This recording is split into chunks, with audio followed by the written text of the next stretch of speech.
Les souffrances en mashia. Souffrance. Nom féminin. Ancien français souffrance, du bas latin suffrantia. Fait de souffrir, état prolongé de douleur physique ou morale, avoir sa part de souffrance dans l'existence. Synonyme. Douleur, peine, supplice, tourment. Souffrir. Verbe transitif. Latin populaire * suffrir, du latin classique suffer, supporter. 1. Littéraire. Endurer, supporter une chose pénible, éprouvante. 1. Mal, souffrir la torture, la faim. Synonyme. Endurer, supporter. Dictionnaire Larousse en ligne. Francis.s. 2. Que le seul nom donné sous le ciel, par lequel nous sommes sauvés soit béni. Yehoshua Amassia. 3. Les souffrances en mashia. Fortifiant davantage les âmes des disciples et les exhortant à persévérer dans la foi, disant que c'est par beaucoup de tribulations qu'il nous faut entrer dans le royaume d'Élohim. Acte 14h22. Et nous avons envoyé Timothée, notre frère serviteur d'Élohim, et notre compagnon d'œuvre dans l'évangile du Mashia, pour vous affermir et vous exhorter au sujet de votre foi, afin que personne ne soit troublé dans ces tribulations, puisque vous savez vous-même que nous sommes destinés à cela. 1. Thessaloniciens 3, 2-3. Francis.s. 4. Les souffrances en mashia. Christ. Sommaire. Préface 7. 2. Introduction en mashia 14. 3. Les souffrances du mashia 21. 4. Les souffrances en mashia 42. 1. Les souffrances charnelles 57. 2. Les souffrances spirituelles 73. A. Le premier niveau. B. Le deuxième niveau. C. Le troisième niveau. 3. Les deux troupeaux 85. A. Le blé, les brebis, les enfants du Seigneur. B. L'ivraie, les boucs, les enfants du diable. 4. Les souffrances pour le réveil 88. 5. Les souffrances par l'humiliation 90. 6. Les souffrances par la séparation 102. 7. Les souffrances dans la persévérance 103. 8. Aide 136. 9. Note 139. Astérisque. Les versets usités sont tirés de la BYM, Bible de Yehoshua Mashia. 5. ISBN 978-2-958730116. C.2023 Édition Pain d'Espérance. Rue du Lycée. Blachon. 97 129 Lamentin. Strictement interdit à la vente. 6. Œuvre protégée dans la catégorie droits moraux loi du 11 mars 1957, du 3 juillet 1985, du 1er août 2006, du 12 juin 2009 et du 28 octobre 2009. Cette œuvre pourra être utilisée à des fins autres que commerciales dans tous les pays, la diffusion, l'impression et la distribution en totalité ou en partie de l'œuvre doivent uniquement se faire gratuitement, sans en dénaturer la pensée de l'auteur. Les citations des versets bibliques sont extraites de la Bible de Yehoshua Mashia, BYM, version 2022. 7. Préface. Je veux commencer avant toute chose par bénir mon Seigneur, mon Elohim, mon Rédempteur et mon Sauveur. Le gardien de ma vie, pour tout ce qu'il est et tout ce qu'il fait. Dans ce qui lui appartient. Je n'ai rien mérité, je ne suis pas meilleur que les autres, je suis au bénéfice de la grâce du Mashia Yehoshua. Je veux chaque jour m'efforcer d'obéir à celui qui ne prend plaisir qu'à l'obéissance et qui est la désobéissance. 1 Shmuel 15, 22. Avec cet ouvrage, je ne veux donner de leçons à personne. Je veux simplement témoigner de ce que le Maître m'a enseigné et aussi de certaines situations par lesquelles il m'a permis de passer. Merci Papa pour toutes ces humiliations que tu as permis et que tu permets encore afin de briser en moi toute racine d'orgueil, de susceptibilité et de fiertitude. Que le seul nom donné sous le ciel et par lequel nous sommes sauvés soit béni. Yehoshua.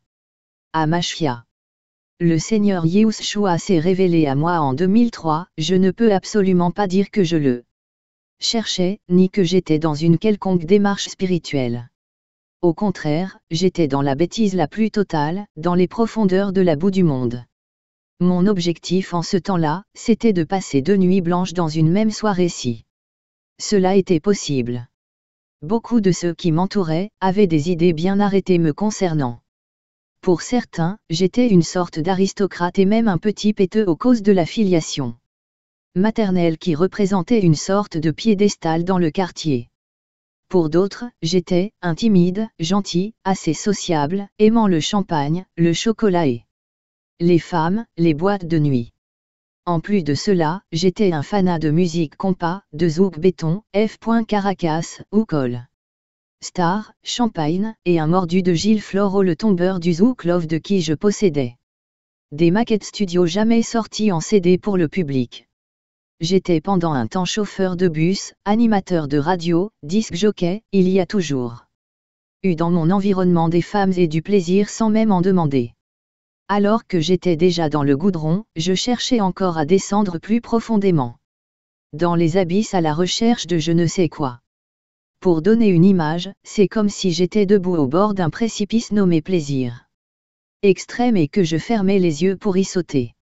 En sautant, une main m'a attrapé et m'a dit stop, ça suffit, ouvrant alors les yeux, c'est le maître qui m'a arrêté dans mon délire.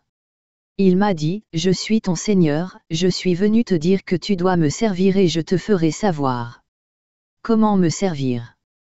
Voici comment s'est passée ma première rencontre avec le Seigneur, le Maître, le Créateur. Un soir, après avoir comme d'habitude regardé un peu de télévision, je me suis couché vers 23h30 car je ne suis pas un couche-tôt. Vers 3h35 du matin, un bruit sec et assourdissant m'a réveillé et j'ai d'abord regardé le radio réveil pour avoir l'heure, il est 3h35. Alors que 8. J'habite au premier étage d'une résidence qui en compte 5, donc 3 au-dessus de chez moi. J'ai constaté que l'immeuble s'était ouvert, que de mon lit je pouvais voir le ciel, la lune, les étoiles. Je me suis pincé, pour être sûr que j'allais bien, je regarde mon épouse dormir à côté de moi, aucune envie de la réveiller. Levant de nouveau les yeux vers le ciel. Une lumière d'une blancheur insupportable descendait, j'ai essayé de la soutenir du regard à plusieurs reprises, impossible car j'avais l'impression qu'elle me brûlait les yeux. La lumière s'est arrêtée au sommet de l'immeuble et m'a littéralement enveloppé, et à cet instant précis une sensation d'engourdissement que je connaissais déjà a commencé à parcourir mon corps, partant de la plante de mes pieds et montant en direction de ma tête. Lorsqu'elle arriva au niveau de mes reins, j'ai entendu ma bouche crier, c'est la première fois que je sens bien comme ça. J'ai entendu une voix qui parlait, une voix que je n'avais jamais entendue auparavant, une voix inexplicable, je me suis dit que ce n'était peut-être pas à moi qu'elle s'adressait vu que j'avais du mal à comprendre.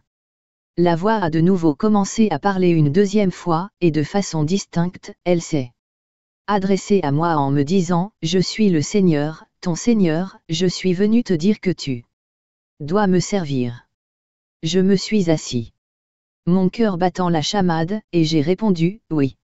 Seigneur, tu connais ma vie, laisse-moi le temps de régler certains de mes problèmes. Le maître m'a répondu, va voir toutes celles avec qui tu es en commerce, dis-leur que ton Seigneur, ton maître t'a visité et qu'il a besoin de toi, elles comprendront. J'ai encore répondu oui au Seigneur et je me suis de nouveau allongé dans mon lit. La lumière s'est ensuite refermée, elle est remontée, puis l'immeuble s'est refermé d'un même bruit sec et assourdissant, j'ai regardé le radio réveil, il était alors 3h50. Je me disais, quand je raconterai ces choses, à coup sûr on me prendra pour un fou, là. Encore la voix du Seigneur me dit, je te ferai savoir comment me servir. La première personne avec qui j'ai eu vraiment à cœur de partager ces choses c'était ma défunte mère, elle a remercié le Seigneur, dansé, je ne savais pas que ma maman priait afin que le Seigneur me visite et ensuite mon frère et mes 2 sœurs et ensuite mon épouse. Par la suite, il m'a visité une deuxième fois. Alors que j'étais couché dans mon lit et endormi, j'ai senti une présence à côté de moi. J'ai ouvert les yeux, il y avait à côté de moi un être habillé d'une grande robe blanche, lumineuse avec un bandeau en or au niveau de la poitrine. Dans mon cœur, je savais que c'était le Seigneur, il m'a tendu la main et nous sommes partis. Après avoir marché quelques instants, nous voilà arrivés sur le toit de la tour Cecide, un bâtiment à l'entrée de la rue Frébeau à Pointe-à-Pitre en Guadeloupe. En marchant sur le toit, j'entendais du bruit assourdissant, un vacarme, le maître me lâcha la main. Je lui demandai pourquoi, il me regarda et il me sourit. J'avançai alors pour voir les raisons de ce bruit, de ce désordre et la surprise. En penchant la tête, j'entendais des amis scander mon prénom, m'invitant à les rejoindre. Pour faire la fête comme d'accoutumé en disant « Francis Francis vini utimal, Pounoupé. Amusez-nous, gai femme kinila, viens mon gars, que l'on puisse s'amuser, il y a beaucoup de femmes ici. » Je me suis retourné en pleurant, j'avais tellement honte, j'ai dit au Seigneur, je te fais le serment que plus jamais tu ne me retrouveras dans ces choses, musique mondaine, plaisir mondain, la luxure, les femmes et tout ce qui s'y attache. Il m'a souri, m'a tendu la main, puis il m'a raccompagné dans mon lit et après m'avoir bordé. 9. Il s'est éclipsé.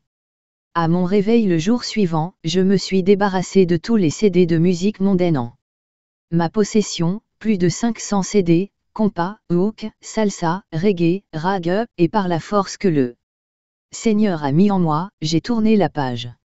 Lorsque je suis retourné au boulot après cet épisode, tous les collègues me regardaient.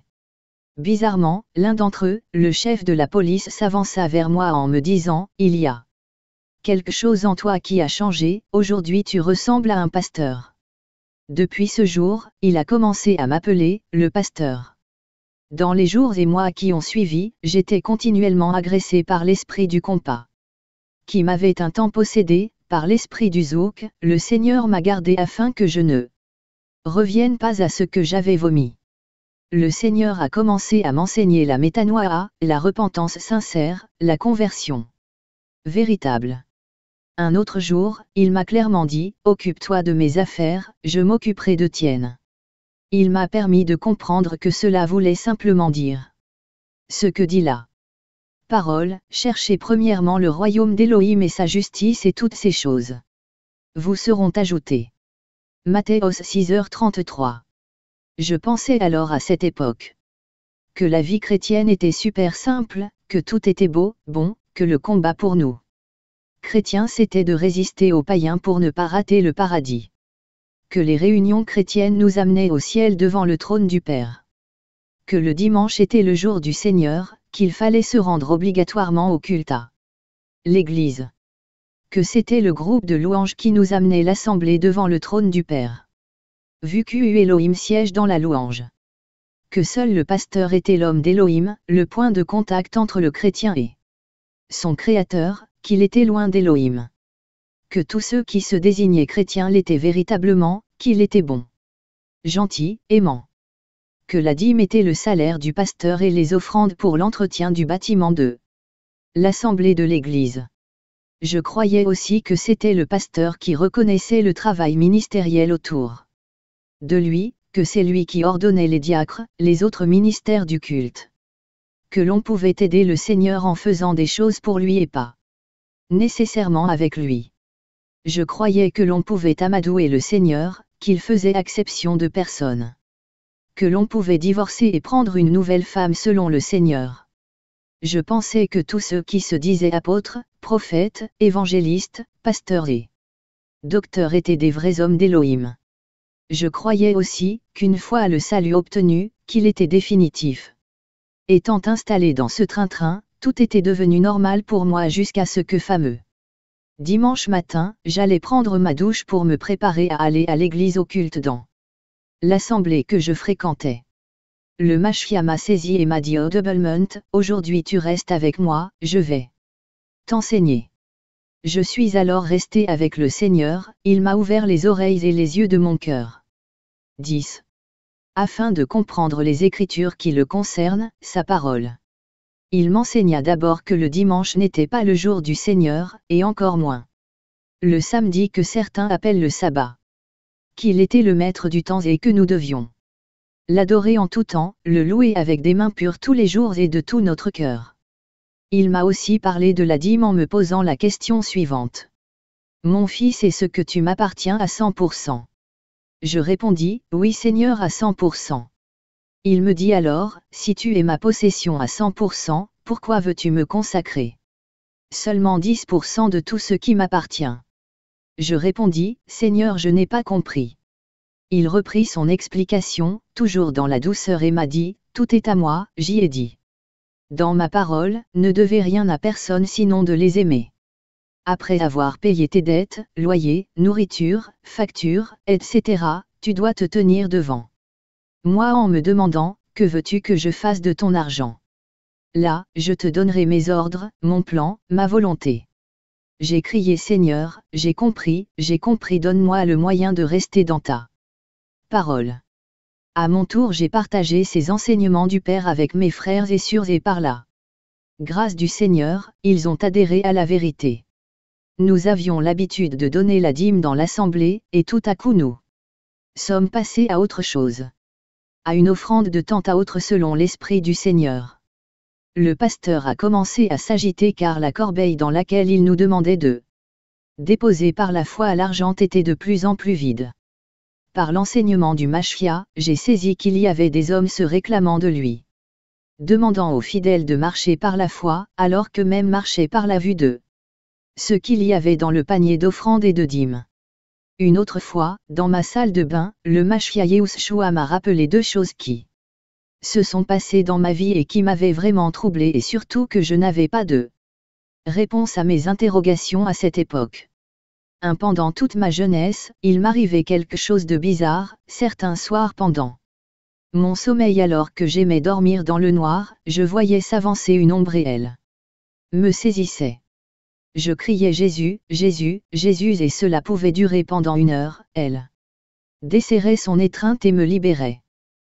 Pendant la période où j'exerçais comme chauffeur de bus sur la ligne BN qui reliait Borico située à l'extrême nord des Abîmes et Pointe-à-Pitre, la capitale commerciale de la Guadeloupe. Il m'est arrivé quelque chose de terrible, un matin je me suis réveillé vraiment en retard, à 5h50 c'est l'heure de mon départ de Borico et j'étais encore dans mon lit à Chazeau. J'ai donc rapidement enfilé un vêtement et pris un chapeau, me dépêchant pour tenter de rattraper un peu du retard que j'avais pris. En roulant vers mon point de départ, je n'avais qu'une hantise, rencontrer le bus scolaire de transport d'élèves conduit par un chauffeur surnommé Mad Max sur le seul petit pont à la sortie d'un virage en angle droit au bas d'une petite côte. C'est pourtant exactement là qu'on s'est rencontrés, face à face. Je me suis vu, télescoper l'autre but, et dans cet amas de tôle, j'ai donc vu ma mort et hop. Je retrouve le but arrêté au sommet de la petite côte, le moteur tournant et le frein à main. 11. La radio était allumée et le flash de 6 heures du matin de RF au Guadeloupe commençait. Je me suis alors pincé, pour vérifier que j'étais toujours bien réellement vivant et j'ai repris le volant pour continuer ma journée de travail. Même après avoir embarqué tous les clients habituels du matin, je n'étais toujours pas sûr d'être vivant dans ce monde. Après être passé à mon domicile pour me laver, et prendre le temps de parler avec mon grand-père avec qui je vivais à cette époque. Cet épisode m'avait beaucoup traumatisé pendant un temps et c'est surtout le fait d'être sûr qu'il s'était passé quelque chose que je ne comprenais toujours pas. Un autre jour, le Mashia m'a saisi et il m'a montré le film de ma vie, c'est là qu'il m'a révélé que ce qui se passait dans ma jeunesse, c'était lui qui me visitait et que je criais son nom pour être délivré. Il m'a aussi montré ce qui s'était réellement passé ce fameux jour. Entre les deux bus sur le petit pont étroit. J'ai regardé le film du Seigneur au ralenti, pour voir comment au dernier moment, juste avant l'impact, alors que la mort avait cru m'avoir, il a soulevé mon but et l'a déposé au sommet de la petite côte. Si je suis vivant aujourd'hui ma vie ne m'appartient plus, elle est à celui qui m'a sauvé, Yehoshua HaMashiach. Ce même jour, il m'a aussi montré comment il m'avait évité des pièges pour finir par épouser la femme qu'il m'avait destinée, c'est elle qui allait être un des outils pour me briser. Travailler mon caractère et apprendre à aimer et à supporter des situations difficiles. Pendant cette traversée difficile, ce voyage dans les déserts, mon éloa d'amour m'a inspiré des cantiques pour m'aider à avoir les yeux fixés sur lui et à persévérer dans la foi à part. Rapport à ses promesses. La foi, c'est croire simplement ce que Yehoshua YHWH t'a dit. Lorsqu'il t'a visité ou rencontré, si tu n'as aucune intimité avec lui, tu ne peux donc pas avoir la foi. Voici quelques-uns de ces cantiques, pour encourager aussi les bien-aimés frères et sœurs. Un seul nom, Yeshua. Un seul nom, donné sous le ciel, par lequel nous sommes sauvés, bis. C'est le nom du Père, c'est le nom du Fils, c'est le nom de l'Esprit duel vivant, bis. Yehoshua Yehoshua Yehoshua Yehoshua, 2. Yeshua Yeshua Yeshua Yeshua, 2. Le seul nom, le seul nom. Le seul nom, bis. C'est le nom du seul Sauveur. C'est le nom du Rédempteur. C'est le nom du grand vainqueur. C'est le nom du seul Seigneur. Yehoshua Yehoshua Yehoshua Yehoshua, bis. Yeshua Yeshua Yeshua Yeshua, bis. Mon Papa, mon Sauveur, mon Seigneur, mon Roi, bis. 12. Yeshua est-elle. Yeshua est-elle, Yeshua est-elle. Yeshua est-elle, il est le Créateur, le seul Sauveur. Yeshua est-elle, Yeshua est-elle. Yeshua est-elle, il est le Créateur, l'Élohim Tout-Puissant. Tout est fait par lui. Tout est fait en lui. Tout est fait pour lui, il est le Roi de gloire, le Tout-Puissant. Tout est fait par lui. Tout est fait en lui. Tout est fait pour lui, il est le Rédempteur, le Roi de nos cœurs. Yeshua est-elle, Yeshua est-elle. Yeshua est-elle. Yehoshua la victoire. Tu nous as donné la victoire, par ton sang. Tu nous as donné la victoire, par ton nom. Tu nous as donné la victoire, par ta parole. Tu nous as donné la victoire, Yehoshua. Ô Yehoshua, ô Yehoshua, ô Yehoshua. Le roi c'est toi, Yehoshua. Ô Yehoshua, ô Yehoshua, ô Yehoshua. Tu es mon sauveur, Yehoshua. Tu nous as donné la victoire, par ton sang. Tu nous as donné la victoire, par ton nom. Tu nous as donné la victoire, par ta parole. Tu nous as donné la victoire, Yehoshua. Ô Yehoshua, ô Yehoshua, ô Yehoshua. Mon Rédempteur c'est toi. Ô Yehoshua, ô Yehoshua, ô Yehoshua. Depuis lors je m'efforce chaque jour par sa grâce, dans cette faveur que je n'ai pas méritée, de lui obéir, de le servir fidèlement. 13. Il s'appelle fidèle, et je veux lui être fidèle, mon véritable Eloah. Merci encore Papa pour toutes les calomnies, les séparations, les trahisons, les humiliations. Que ton nom seul soit béni. Tout comme le jardin, photo de la couverture, nos vies sont un terrain d'expérimentation du fondement de nos cœurs et la vérification de leur attachement au Mashia. Lieu de formation intense, de profond remaniement pour arracher nos vilaines manières. Comme l'est la mauvaise herbe. Zone de frottement des caractères pour affûter nos âmes qui sont façonnées par le Père afin de lui plaire.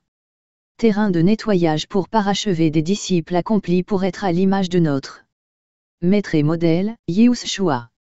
YHWH Elohim plaça Adam dans le jardin et le fit se reposer pour qu'il le travaille et le garde. Bréchis 2h15. 14. Introduction en Mashia. La parole qui est avant toute chose, s'est manifestée et a jailli en planant au-dessus de la ténèbre. C'est cette même parole qui a fécondé la terre afin qu'elle produise des arbres fruitiers. C'est encore cette parole qui a produit les âmes vivantes selon leurs espèces, le bétail, les reptiles, les oiseaux du ciel. Bréchis 1:31. C'est toujours cette même parole qui a engendré l'être humain à son image, l'esprit. La parole est donc, l'origine, le moyen, le but, tout a été fait par elle, en elle et pour elle. Yohanan 1h3. Et il leur dit, ce sont ici les paroles que je vous disais lorsque j'étais encore avec vous. Qu'il fallait que fût accompli tout ce qui est écrit de moi dans la Torah de Moshe, dans les prophètes 6, et dans les psaumes 7. 45. Alors il leur ouvrit la pensée 8 afin qu'ils comprennent les Écritures. 46. Et il leur dit, il est ainsi écrit, et ainsi il fallait que le Mashia souffre, et qu'il ressuscite des morts le 3e jour. 47. Et que la repentance et le pardon des péchés serait prêché en son nom à toutes les nations, à commencer par Jérusalem 9. 48 et vous êtes témoins de ces choses. Luc 24, 44-48. 1. L'origine, le Père. La foi vient de ce que l'on entend de la parole d'Élohim. Donc pour avoir la foi, nous devons obligatoirement entendre la parole, la comprendre pour obéir, c'est-à-dire, la mettre en pratique. Il est donc clair que personne ne peut servir Elohim sans la révélation de qui il est, le commencement, l'Aleph. Le Père Créateur a déclaré que c'est lui et lui seul, qui a amené à l'existence toutes choses. Par sa parole.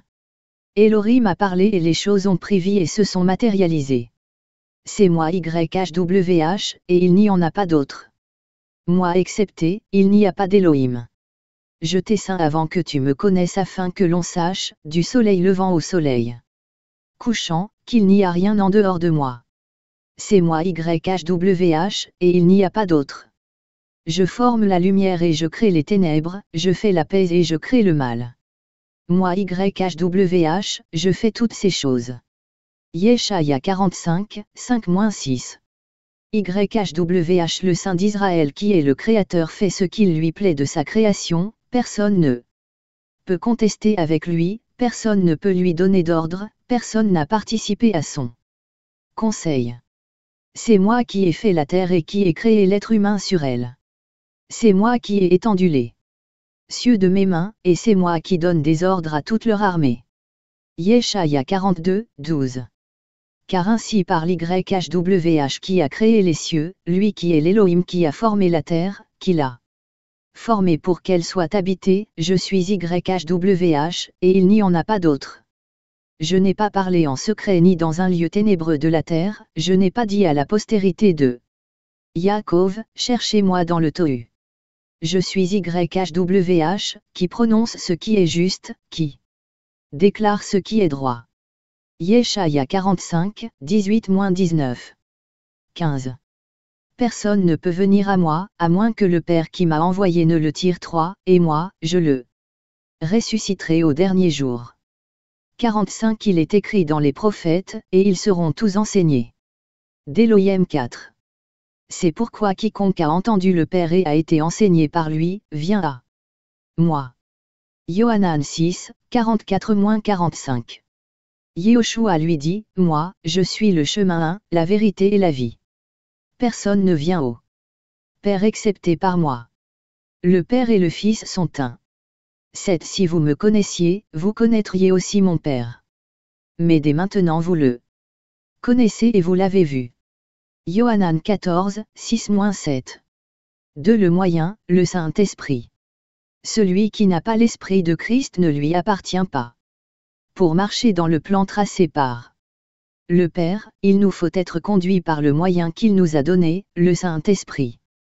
Par lui, nous sommes greffés au corps de Christ, formés de pierre vivante et du Machia le tête. Je vous ai dit ces choses pendant que je demeure avec vous. 26. Mais le Paracléto, le Saint-Esprit, que le Père enverra en mon nom, lui, vous enseignera toutes choses et il vous rappellera tout ce que je vous ai dit. Yohanan 14, 25-26. J'ai encore beaucoup de choses à vous dire, mais vous ne pouvez pas les supporter. Maintenant. 13. Mais quand il viendra, lui, l'Esprit de la vérité, il vous guidera dans toute la vérité, car il ne parlera pas de lui-même, mais il parlera de tout ce qu'il aura entendu et il vous annoncera les choses à venir. 14. Il me glorifiera, parce qu'il prendra du mien et vous l'annoncera. 15. Toutes les choses que le Père a, sont à moi. C'est pourquoi j'ai dit qu'il prendra du mien et qu'il vous l'annoncera. Yohanan 16, 12-15. Car tous ceux qui sont conduits par l'Esprit d'Élohim sont fils d'Élohim. Romains 8h14. C'est ce Yehoshua HaMashiach qui est venu à travers l'eau et le sang, non pas avec l'eau seulement, mais avec l'eau et le sang. Et c'est l'Esprit qui rend témoignage, or l'Esprit est la vérité. 7. Parce qu'il y en a 3 qui rendent témoignage dans le ciel, le Père, la Parole et le Saint-Esprit, et ces 3-là sont un 3. 8. Il y en a aussi 3 qui rendent témoignage sur la terre, l'esprit, l'eau et le sang, et ces trois-là se rapportent à un. 9. Si nous recevons le témoignage des humains, le témoignage d'Élohim est plus grand, parce que tel est le témoignage d'Élohim qu'il a rendu au sujet de son Fils. 10. Celui qui croit au Fils d'Élohim a le témoignage en lui-même. Celui qui ne croit pas Élohim fait de lui un menteur, parce qu'il ne croit pas au témoignage qu'Élohim a rendu au sujet de son Fils. 11. Et c'est ici le témoignage, qu'Élohim nous a donné la vie éternelle, et cette vie est dans son Fils. 12. Celui qui a le Fils a la vie, celui qui n'a pas le Fils d'Élohim n'a pas la vie. 1 Yohanan 5, 6-12. 3. Le but, la vie éternelle.